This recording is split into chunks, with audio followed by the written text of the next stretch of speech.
Baik, selamat pagi. Saya Diana Andria, mahasiswa dari Universitas Citra Bangsa. Hari ini saya beserta kelompok saya akan melakukan penyuluhan terkait video edukasi dampak dari stroke.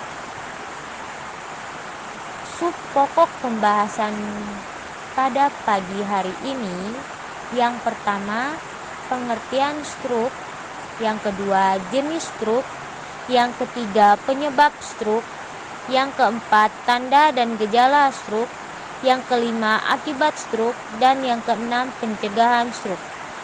Sasarannya kita pada pagi hari ini yaitu keluarga. Hari dan tanggal dilakukannya itu pada hari Kamis tanggal 20 Januari 2022. Waktunya selama 30 menit. Latar belakang penyakit stroke. Penyakit yang berhubungan dengan saraf sangat banyak terjadi di zaman sekarang ini, seperti stroke. Stroke sudah dikenal sejak lama. Penyakit ini terjadi bisa diakibatkan karena hipertensi, sehingga menyebabkan tubuh menjadi lumpuh, baik sebagian maupun semuanya. Tujuan umum, setelah mendengarkan video edukasi ini selama 30 menit, diharapkan keluarga mampu memahami tentang penyakit stroke. Tujuan khususnya, setelah mendengarkan video edukasi selama 30 menit, diharapkan dapat menjelaskan tentang pengertian stroke, jenis stroke, penyebab stroke, tanda dan gejala stroke, komplikasi stroke, dan pencegahan stroke. Metode yang digunakan pada video edukasi stroke ini yaitu ceramah melalui video edukasi. Media yang digunakan yaitu video edukasi melalui gambar, materi, dan rekam suara. Pengertian stroke. Stroke merupakan penyakit neurologis yang sering dijumpai dan harus ditangani secara cepat dan tepat.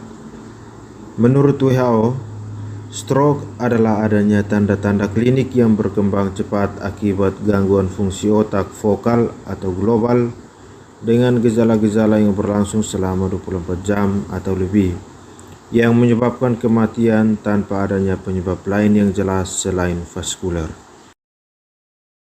Selanjutnya kita masuk dalam jenis stroke. Menurut Mutakin pada tahun 2008 menjelaskan bahwa stroke dapat diklasifikasikan menurut patologi dan gejala kliniknya. Jenis stroke yang pertama yaitu stroke hemoragi, di mana stroke hemoragi merupakan pendarahan cerebral dan mungkin pendarahan supracanoid. Stroke hemoragi disebabkan oleh pecahnya pembuluh darah otak pada daerah otak tertentu. Jenis stroke yang kedua yaitu stroke non-hemoragi. Stroke non-hemoragi dapat berupa iskemi atau emboli dan trombosis cerebral. Biasanya terjadi saat setelah lama beristirahat, baru bangun tidur atau di pagi hari. Stroke non-hemoragi tidak terjadi pendarahan, namun terjadi iskemi, di mana iskemi merupakan aliran darah yang berkurang sehingga menimbulkan hipoksia. Hipoksia ini merupakan kekurangan oksigen dalam jaringan, dan selanjutnya dapat timbul edema sekunder atau pembengkakan. Selanjutnya etiologi. Penyebab stroke menurut Arif Mutakin tahun 2008, yang pertama, trombosis cerebral. Trombosis ini terjadi pada pembuluh darah yang mengalami oklusi sehingga menyebabkan iskemi jaringan otak yang dapat menimbulkan edema dan kongesti di sekitarnya. Trombosis biasanya terjadi pada orang tua yang sedang tidur atau bangun tidur. Yang kedua, aterosklerosis. Aterosklerosis adalah mengerasnya pembuluh darah serta berkurangnya kelenturan atau elastisitas dinding pembuluh darah.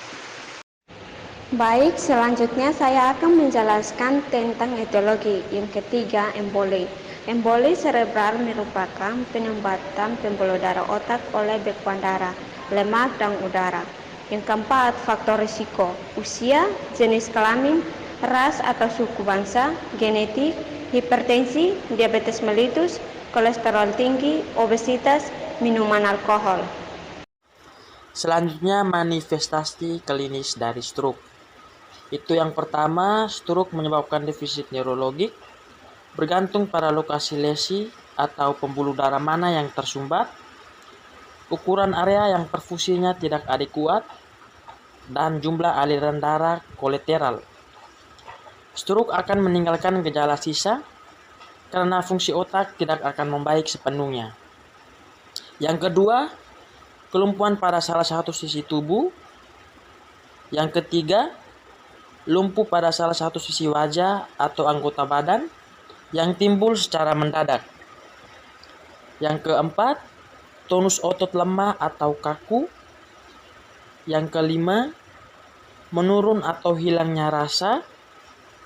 Yang keenam, gangguan lapang pandang.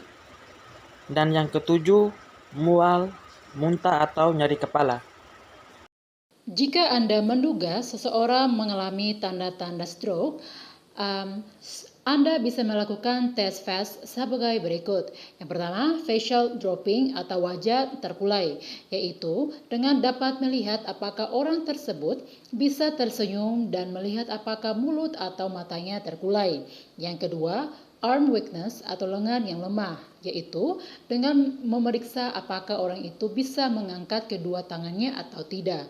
Yang ketiga, speech problems atau gangguan berbicara, yaitu dengan mencari tahu apakah orang itu bisa berbicara dengan jelas dan memahami apa yang Anda katakan atau tidak. Yang terakhir, time to call 119 atau waktunya menelpon 119, yaitu dengan menelpon ambulans jika orang tersebut menunjukkan semua tanda-tanda di atas. Baik, di sini saya akan menjelaskan tentang komplikasi.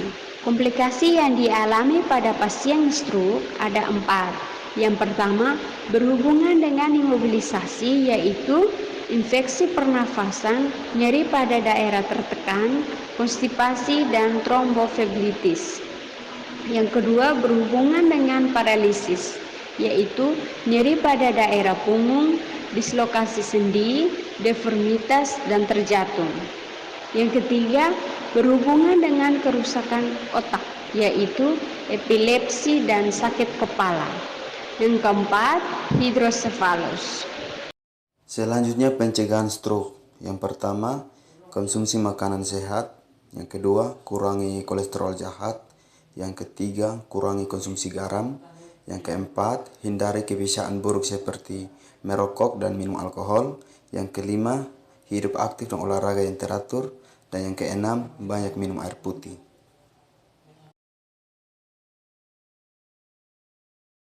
Baik, terima kasih atas waktunya yang diberikan kepada saya, Putri Piga, sebagai notulen. Di sini saya akan merangkum materi pada hari ini. Yang pertama, stroke merupakan penyakit neurologis yang sering dijumpai dan harus ditangani dengan cepat dan tepat. Di sini ada 2 jenis stroke menurut klasifikasi patologi dan gejala klinik, yaitu stroke hemoragi, yang kedua stroke non-hemoragi. Etiologinya di sini menurut Arif Mutakin 2008, yang pertama trombosis cerebral, yang kedua aterosklerosis, yang ketiga emboli, yang keempat bisa terjadi karena faktor risiko usia, jenis kelamin, ras atau suku, genetik atau penyakit penyerta yaitu hipertensi, DM, kolesterol tinggi, obesitas, dan minuman alkohol. Yang berikut di sini manifestasi klinisnya. Yang pertama, stroke bisa menyebabkan defisit neurologik, bergantung pada lokasi lesi atau pembuluh darah mana yang tersumbat. Yang kedua, bisa terjadi kelumpuhan pada salah satu sisi tubuh. Yang ketiga, lumpuh pada salah satu sisi wajah atau anggota badan yang timbul mendadak. Yang keempat, tonus otot lemah atau kaku. Yang kelima, menurun atau hilangnya rasa. Yang keenam, gangguan lapang pandang. Yang ketujuh, bisa terjadi mual, muntah, atau nyeri kepala.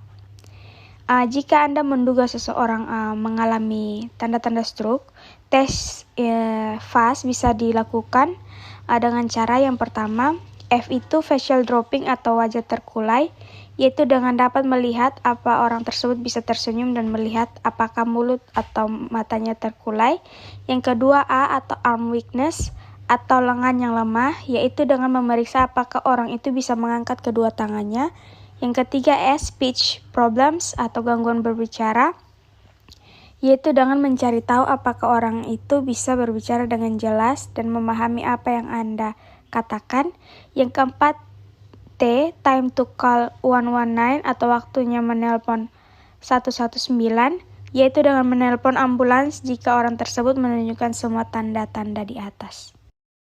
Yang berikut, stroke bisa menyebabkan beberapa komplikasi. Yang pertama, berhubungan dengan imobilisasi, yaitu infeksi pernafasan, nyeri pada daerah tertekan, konstipasi, dan tromboflebitis. Yang kedua, berhubungan dengan paralis, nyeri pada daerah punggung, dislokasi sendi, deformitas, dan terjatuh. Yang ketiga, berhubungan dengan kerusakan otak, epilepsi, dan sakit kepala. Yang keempat, hidrosefalus. Yang berikut pencegahan stroke. Yang pertama, konsumsi makanan sehat, kurangi kolesterol, kurangi konsumsi garam, hindari kebiasaan buruk seperti merokok dan minum alkohol, hidup aktif dan olahraga yang teratur, banyak minum air putih. Sekian rangkuman dari materi pada hari ini. Terima kasih.